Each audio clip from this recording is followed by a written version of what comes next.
미국 총기 규제가 계속 실패한 이유. 미국은 세계 인구의 4%를 차지하지만 전 세계 소형 총기의 40%를 갖고 있습니다. 인구 100명당 총기 소지수는 121정으로 1위입니다. 2위인 예멘이 52.8정인데 그 2배가 넘는 수치인 거죠. 총기 난사 사건이 끊이지 않는데도 미국은 왜 총기 규제를 하지 않는 걸까요? 알고 보면 생각처럼 간단한 문제가 아닙니다. 총이 갖는 의미와 총을 바라보는 시각이 우리와 다르기 때문입니다.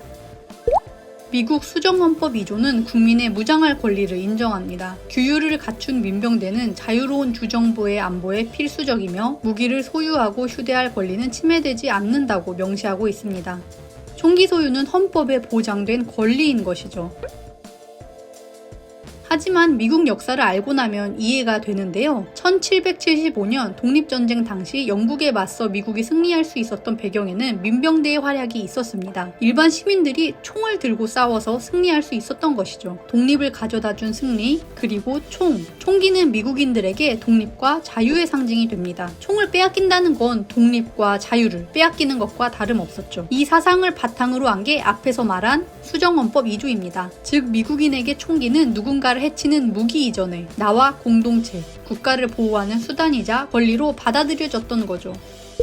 이런 관점은 총기 규제 내용에서도 드러납니다. 총기 규제라고 하면 총기를 못 쓰게 하는 거라고 생각할 수 있는데요. 이건 지극히 우리의 관점이고 미국에서 논의되는 총기 규제는 전면 금지가 아닙니다. 올해 2월 바이든 대통령이 발표한 총기법 개혁 내용을 살펴보겠습니다. 총기 구매자 이력 조회 의무화, 공격용 총기 및 고용량 탄창 금지, 총기 제조사의 책임 강화. 지금처럼 총기를 팔되 남을 해칠 가능성이 있는 사람은 걸러내고 팔자는 겁니다. 또한 몇 년 새 고용량 탄창을 이용한 난사 사건이 늘어나 고용량 탄창을 금지하는 내용도 담았네요. 만약 총기 소지를 전면 금지한다면 오히려 자신을 지킬 수 없다는 불안감이 커져 더 큰 혼란을 야기할 수 있습니다.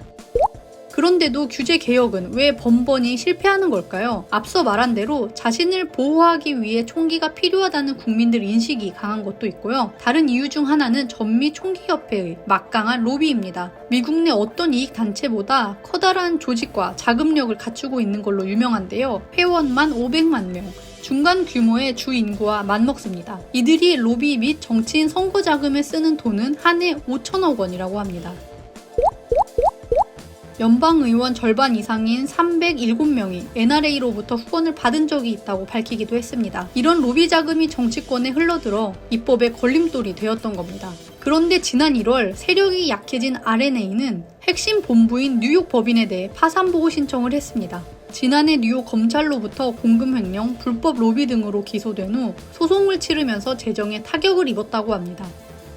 총기 규제를 강력히 원하는 바이든 대통령, 그리고 NRA의 몰락, 지금이 총기 규제를 강화할 수 있는 절호의 기회인 것으로 보입니다. 끔찍한 총기 사고가 더 이상 일어나지 않도록 하루빨리 개혁안이 통과되기를 바랍니다.